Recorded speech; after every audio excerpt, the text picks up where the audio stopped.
my shoes and out the door. 5, I'm alive. 6, 7, 8, feeling great. Hey everybody, welcome back to the Beyond Your Wildest Genes podcast. I am your co-host today, Dr. Mike Akinfora, and I have the pleasure of interviewing Dr. Phil Carson. Dr. Phil, how are you?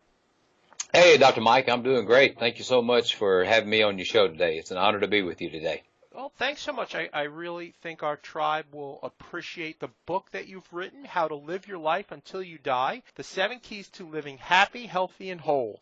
So I want to read Dr. Phil's bio before we get into the interview, and we're going to dive right into the book. So too many Americans are living as prisoners in their own bodies, held captive by bad habits that have drained them of their livelihood and sentenced them to a premature death. These harsh realities are what have kept Dr. Phil Carson passionate about practicing pharmacy since 1985. After encountering many patients that were seeking answers when their needs were not met by traditional medicine, Dr. Phil founded Carson Natural Health in 2005 with a mission of helping patients find the best natural solutions to their health problems. Dr. Phil is passionate about improving his patients' quality of life and encouraging everyone he comes into contact with to live healthier lives and transform their overall health into a blessing, not a burden. Dr. Phil Carson knows how to help people get the most out of their life by working together with them to uncover the root cause of their health issues. Patients come to him with problems and leave with renewed hope that they can be healthy again. A practicing pharmacist in the Southeast since 1985, he not only consistently improves many patients' quality of life, but also literally saved a few of them. He's the founder of Carson Natural Health in 2005, co-founder of the Life Transformation Medical Center, certified in Diabetes Care Pharmacist, certified Consultant Pharmacist, certified Lifestyle Coach, and certified 48 Days Coach. Dr. Phil, welcome to the show. Oh, thank you so much, Dr. Mike. That was, I wonder who was that guy you were talking about? We need to shorten that bio. It's a little too much. Not at all. People need to get a good feel of who you are and what you do and why you're on the show. So I really appreciate that.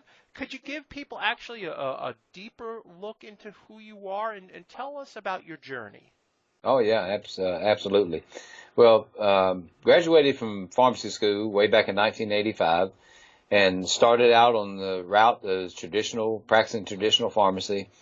Went to work for a big chain operation that I was actually working for part-time while I was finishing up school. And I thought pharmacy school itself was stressful. But when I got into the workplace with this chain operation, I found out what stress was really all about. And after 2 years of working for this chain, I was literally ready to quit pharmacy and do something else. I was miserable, absolutely miserable. My health was failing. I was a young guy, newlywed, but I was sick.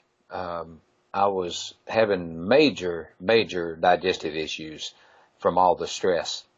I was sleeping in a recliner at nights, having severe attacks of gastritis, heartburn, reflux, indigestion, all of those things, and I was suffering tremendously. Drinking a couple of bottles of antacid every day, taking prescription medications to try to calm things down in my digestive tract. And just getting temporary relief. Thankfully, after 2 years of all of that, a gentleman who owned a small independent operation had opened up a new store and asked me to come manage that store for him. So I was able to get out of that majorly stressful situation into a more relaxed situation with this small operation. And that helped a whole lot, kept me in pharmacy. But in the meantime, I was still suffering from, all these gastric issues, and I started looking for an answer. And one of the things that prompted me to start looking in this direction was I had people coming into this store in a little small rural community asking me about natural products, herbal things and supplements, and I had no clue. Because I tell people all the time, I was in pharmacy school, I was taught the history of natural medicine, not the application of it. It was a thing of the past. And so I set out on a journey to try to find out what I could about natural products. And in the process of doing that, I learned what I could do to correct my problem naturally. I found a cure, so to speak, for my digestive issues. And that prompted me to learn even more. And as I started seeking ways to learn, and I found a company that was offering courses all across the country. They would do these weekend seminars and certification programs. They bring in clinicians from all over the country to teach these programs. And so I started participating in those, started going, learning, got certifications in all kinds of natural therapies. And from there, it just kind of kept evolving and growing. And the more I learned, the more I applied to myself, to my practice. And pretty soon I became known as the go-to person for natural solutions in our community. And that's kind of where I got to where I am today. And I'm actually not in the pharmacy setting anymore. I've sold out all my interest in the pharmacy operations I've had over the years. And last year I opened up a clinic with a doctor friend of mine that we call the Life Transformation Medical Center. So I'm in a practice setting now with an MD who believes like I do, and a strong believer in using natural therapies and in teaching lifestyle change and helping people not just find a temporary solution to their problem or a Band-Aid for their problem, but the underlying cause. And that's our whole mission, is to help people find that underlying cause of whatever their health issue is, and not just treat the symptoms. That's amazing. So where'd you find the time to write a book? Yeah. Well, it took me almost a year to write that book, so it was a process, and but we got it done. And I'm proud to say that I've got it done, and I hope my hope is that the book will touch a lot of people's lives and help a lot of people realize that lifestyle change is the answer to their health to most people's health problems. It is amazing, and I want to dive into the acronym that you've made up that I have not seen anywhere before. But I as a practicing chiropractor and being our second company is Beyond Your Wildest Genes, I really can appreciate what you're saying when somebody comes in and says, well, I threw my back out when I went to lift up an envelope, and my thing to them is, well, that must have been one heavy envelope that you picked up. Never mind that you're 40, 50, 60 pounds overweight. So lifestyle, like you say, is the key, and you've dialed down dramatically on this in the book. So could you tell people what your acronym of NEWS means? Absolutely. Yeah. That's what I use to go through what I call the 7 keys to living happy, healthy, and whole. And N is for nutrition. Mm-hmm. E is for exercise. W is for water. S is for sleep. And that spells news, of course, but we add some extra S's and make it news. The next S is for supplements.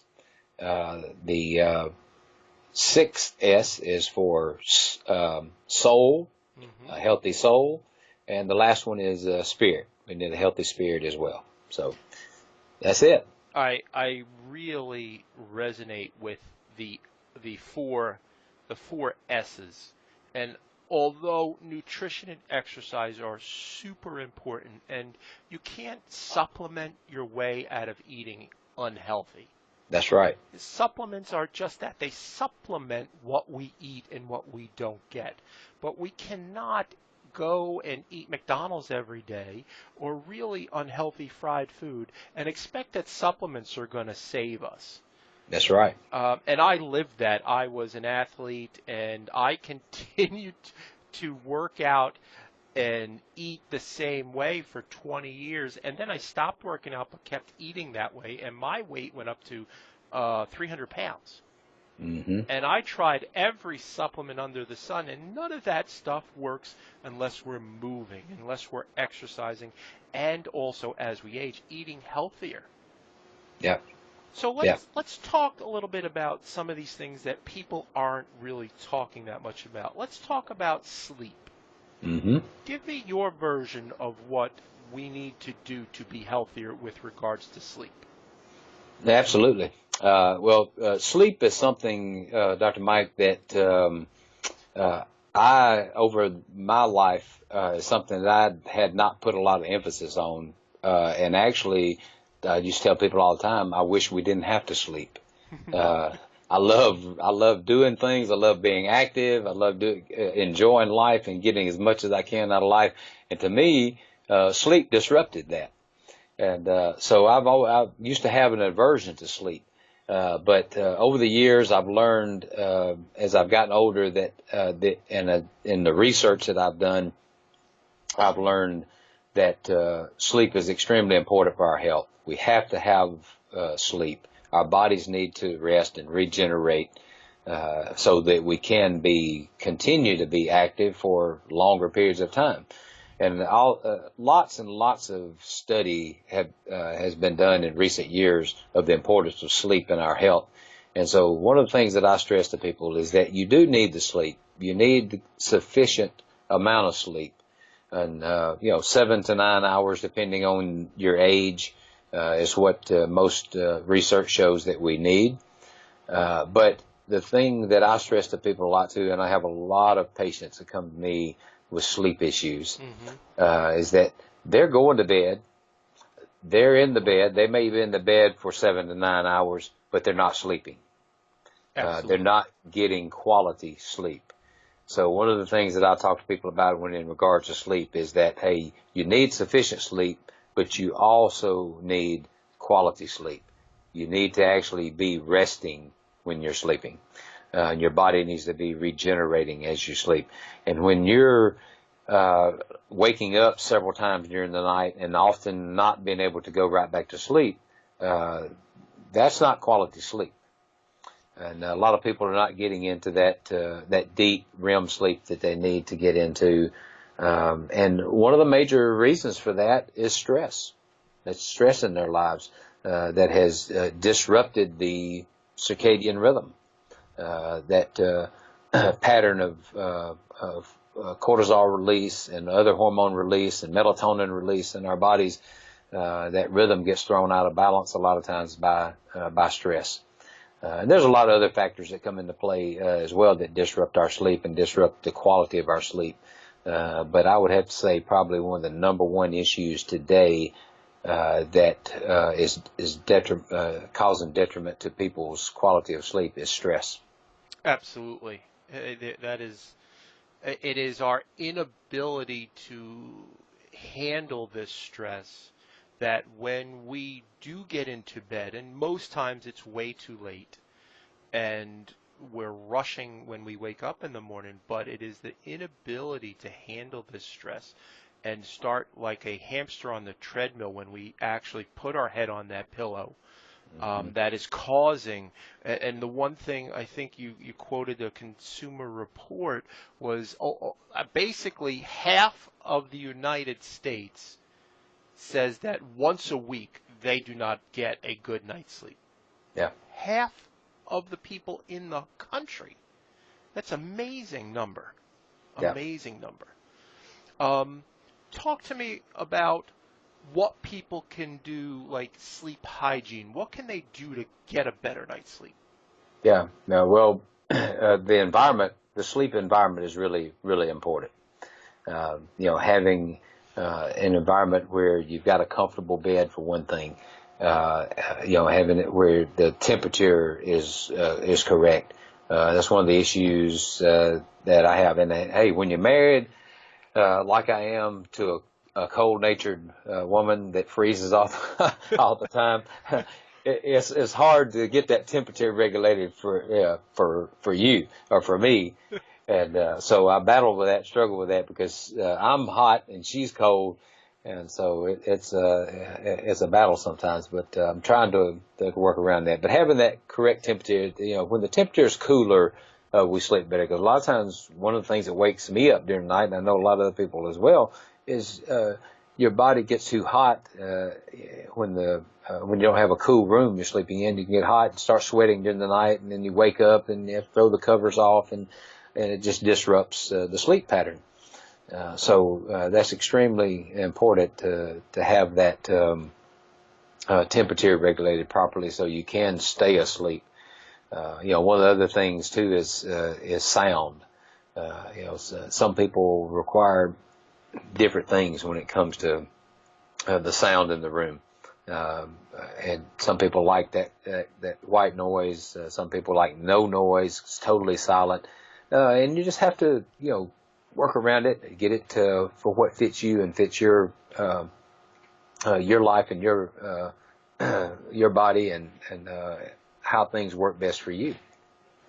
Absolutely, and it's funny because we were opposite, my wife and I. She was always hot-natured, and I was always cool, and now she's actually flipped to the dark side, and she's cool as well. So literally for our entire winter, there was no heat on in the room, and there were times where the windows were even cracked open a little bit. So it made because the same thing would happen. I would get hot and I'd have to flip the covers off, and it's just not a quality night's sleep at all. Yeah, that's exactly right. So I want to dovetail into supplements, but do you recommend or talk to your patients about supplements for sleeping? Yes, absolutely. There are some good supplements that can help with sleep. And when people are having sleep issues, I encourage them, if they're going to have to take something, to take a supplement as opposed to a prescription medication. Mm-hmm. Because your sleep aids, prescription-wise, most of them are very, very addictive. They have some major side effects. Some of them do, some horrible side effects. And I steer people away from them. I always have. I hate to see people, even when I was practicing behind the counter and dispensing medications on a regular basis, I hated to see people going on these powerful sleep medications, because I know the harmful effects they can have and the addictive properties. I've seen many people addicted to sleep aids. Sure. So, there are some good supplements that can help tremendously. And of course, these over-the-counter sleep aids, same thing. They're not as addictive as the prescription medications, but they do have some issues and have some harmful effects as well. But, one of the primary supplements a lot of people go to as far as a sleep aid is melatonin. Melatonin is a hormone produced by the pineal gland at the base of the brain that helps regulate sleep. And as we age, those melatonin levels can drop off, but there are other things that can disrupt melatonin production, like the light, blue light, white light and blue light, both that we have entering into our eyes at night, tricking our brain to think it's still daytime. Yep. Let's talk about that a little bit, Dr. Phil. Tell people what blue light actually is. Yeah, it's the light that comes from most of the light, the LED lights that we have now, the computers, the tablets, the phones that we're all holding in our hands or looking at continually. That's the blue light, and there are glasses that you can actually wear that block that light, keep that blue light from entering into your eyes to a certain extent. There's also applications now that you can even get on computers that change the lighting in the computer. So those things help. They help tremendously. But that's extremely important for a lot of people. Some people it bothers, some people it doesn't. But that's one of the things, if you're having sleep issues, one of the things I would look at is that light that's entering into your eyes at night. How much light, how much blue light, there's amber light that are lower levels of light that you can use, with lamps and those kind of things if you want to read at night, putting these applications on your computers. A lot of the iPhones now come with this application built in where you can change the level of the lighting. So it makes a big difference, especially with the melatonin production. It is something that people need to understand. Most times it's not any one single thing, but That's right. is the totality of what we do. And let's face it, we are a country of TV watchers, and there's a lot of folks that actually have TVs in their bedrooms. And Yep. sleep, I have many, many patients that tell me, oh, I go to sleep with the TV on. I just put it on timer and it goes off. Mm-hmm. And I try to explain to them that your bedroom is for two things, and one of them is sleeping, and the other one is not television. Yeah, And, that's right. it's something that is really detrimental to their overall health. Yeah. So I appreciate you laying that out for folks. Let's talk more about supplements. And again, we've touched on you cannot supplement your way out of poor eating habits. But what are the 5 big ones that you talk to people about? Yeah. Well, as far as the supplements, I agree with you 100%, and that's what I tell people all the time. Supplements are, as the name infers, they're supplements. They're to supplement your diet when you can't get the nutrition that you need to get from the foods that you're eating. And we often don't get the proper amounts of nutrition from the foods we eat, even when we eat healthy foods sometimes, because even a lot of the so-called healthy foods, fruits, vegetables, depending on how they're produced, how they're grown, and how they're processed, may not contain sufficient amount of nutrients that we need. So supplements are needed in a lot of cases to supplement our diets to get those nutrients that we absolutely have to keep things functioning.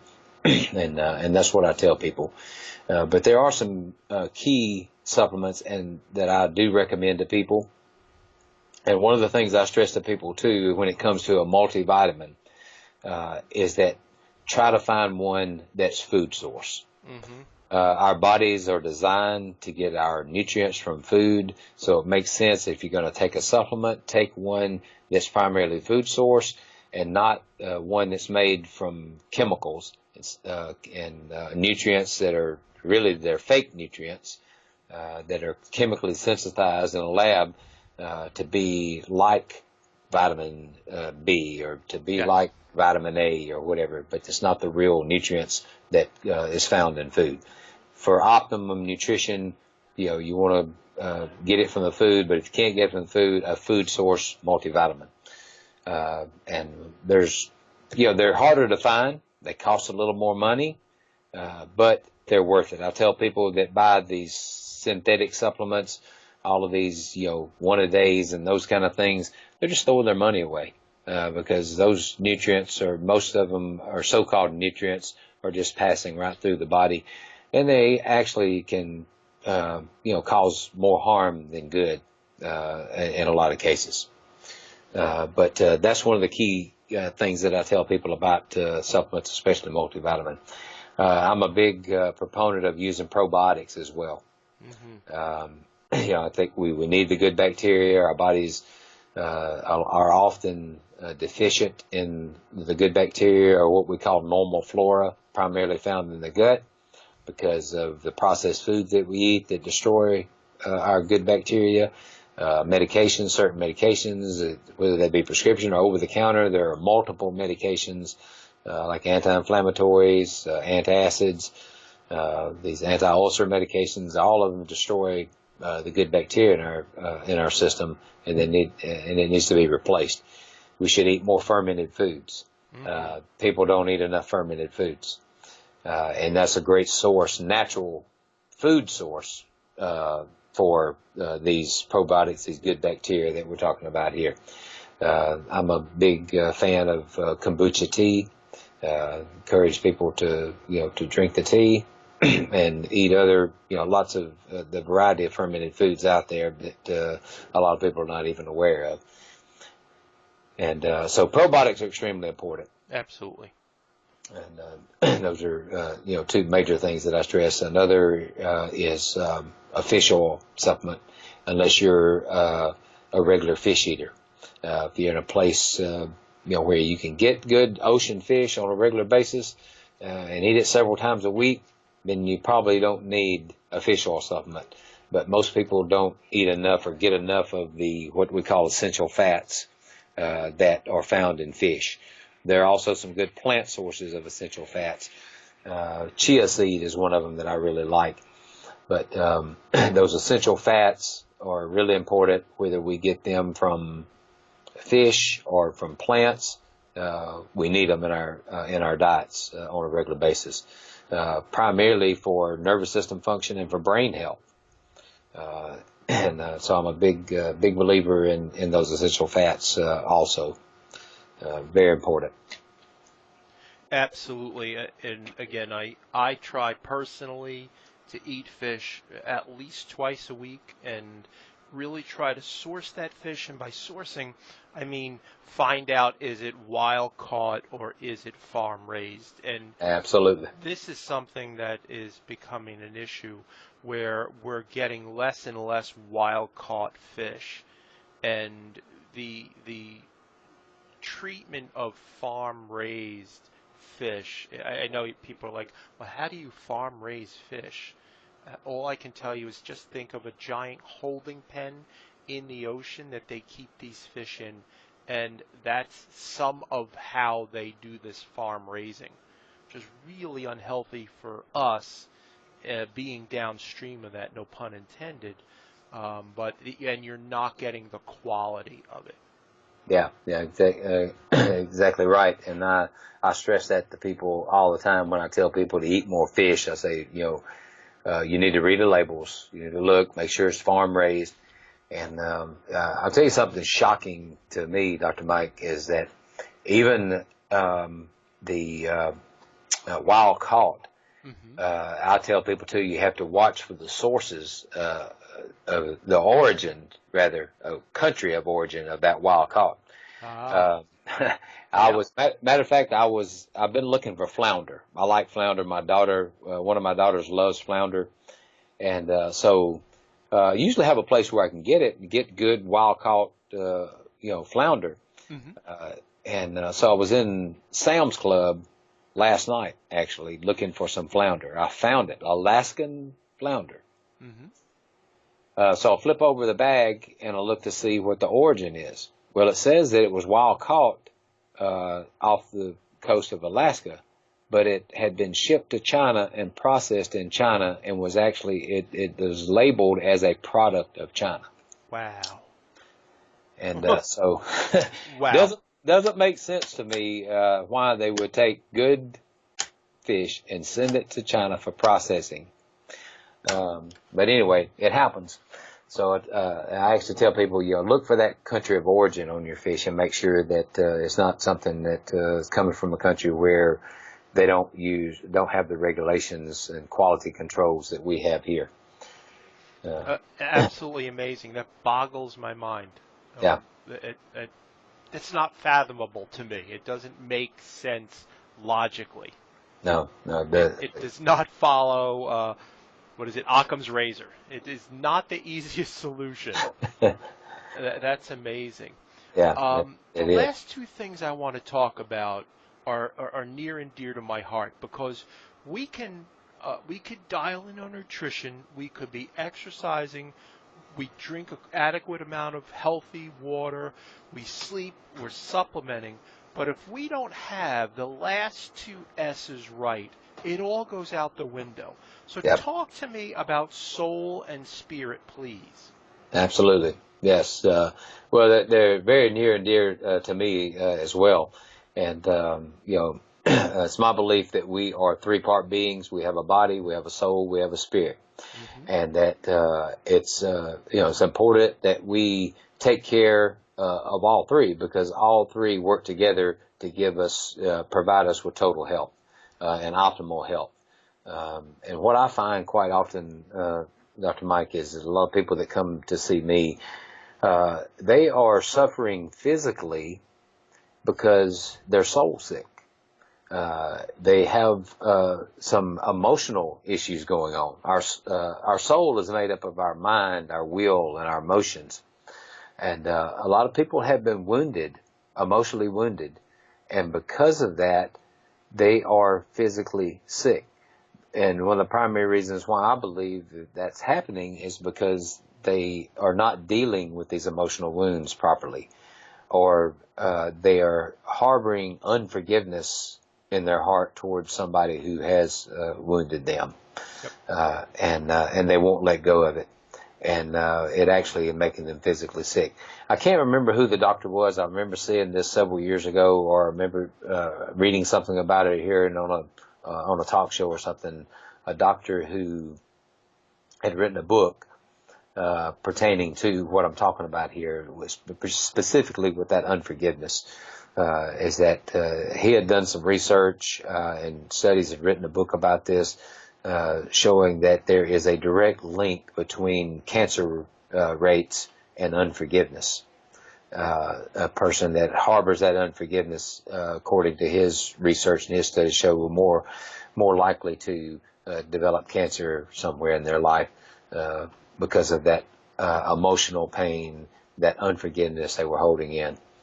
So I believe it's extremely important that we do recognize that we have a soul, that mind, our will, our emotions, that emotional peace that we all seek to have is extremely important in our overall health. I agree with you 1,000% on that. And an even bigger piece is to forgive ourselves.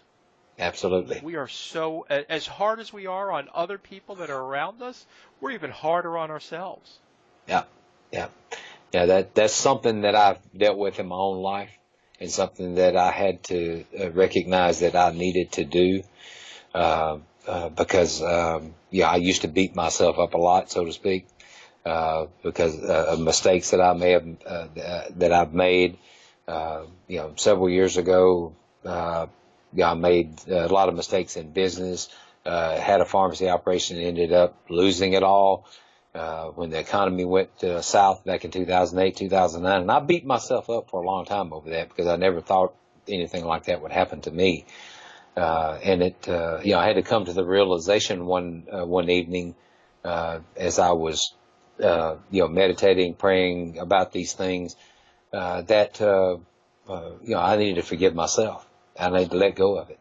And I agree with you 100%. Extremely important that we do that. Talk to people a little bit about spirit as well. I mean, I believe they're intimately tied, but talk about spirit.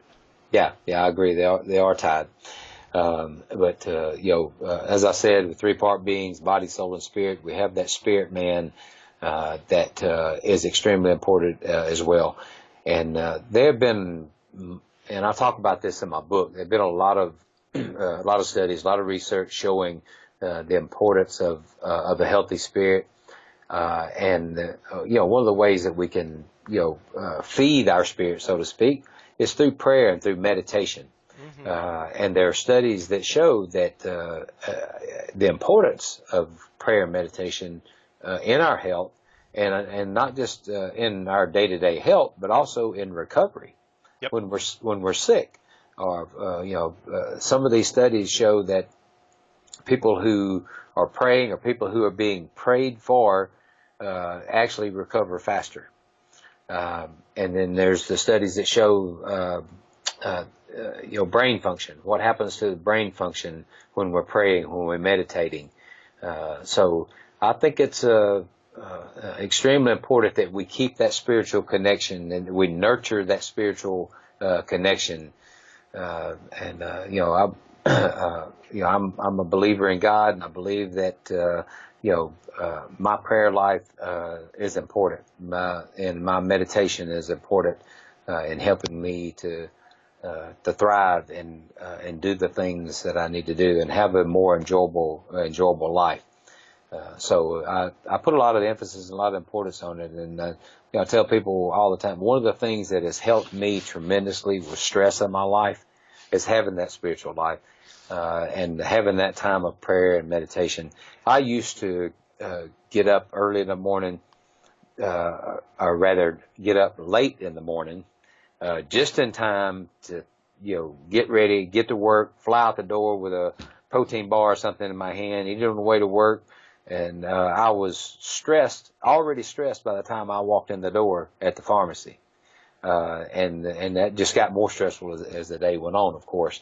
But I learned to start getting up earlier, start having a time of prayer and meditation, and easing into the day instead of rushing into the day.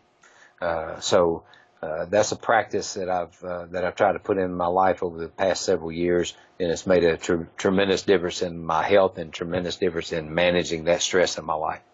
That's brilliant. I love that. I'm opposite in the respect of every morning I do journaling and write down what I'm grateful for, and at night I do meditation and prayers. It seems to resonate better for me. My wife is like you. She'll get up and it helps to ease into the day and starts it that way. So everybody's different, but just the act of doing it, I think is what's important. That's right. That's right. And that's something that I stress in my book as well, is just doing it. Yep. Find out what works for you and do it consistently. Wonderful. That consistency, absolutely. That's the key to life. Yeah. Being consistent, and that is beautiful. Dr. Phil, I want to thank you so much for being on our show today. And you said you were going to do a little something for our audience. What was it that you were talking about? Absolutely. Yeah. Well, my website is carsonnatural.com. People want to, find me, contact me, or whatever, they can reach me through the website, carsonnatural.com. And what I have that I love to give people and share this with people, I have a stress assessment because I've dealt with so much stress in my life. I put a lot of importance on managing stress, and a lot of the patients, as I said, I deal with are ones that are just really stressed out and they're sick because of the stress a lot of times. So I've got a stress assessment as well as a guide that I've called the 7 Tips to Stress Relief that I'd love to give away to your listeners. They can go to carsonnatural.com/BYWG, Beyond Your Wildest Genes, BYWG, and get that free assessment as well as the guide with the 7 tips. Thanks so much for doing that for our listeners. I really appreciate it. It is something we love when we have actionable steps that we can take and impart on our community. So I want to thank you again for taking your time. That will be in the show notes, so you don't have to stop your car and pull over, folks. It'll be in the show notes, and you can find that when we post it to the site. So once again, Dr. Phil, thanks so much for being on the show. Folks, if you like what you heard, please help us to help others.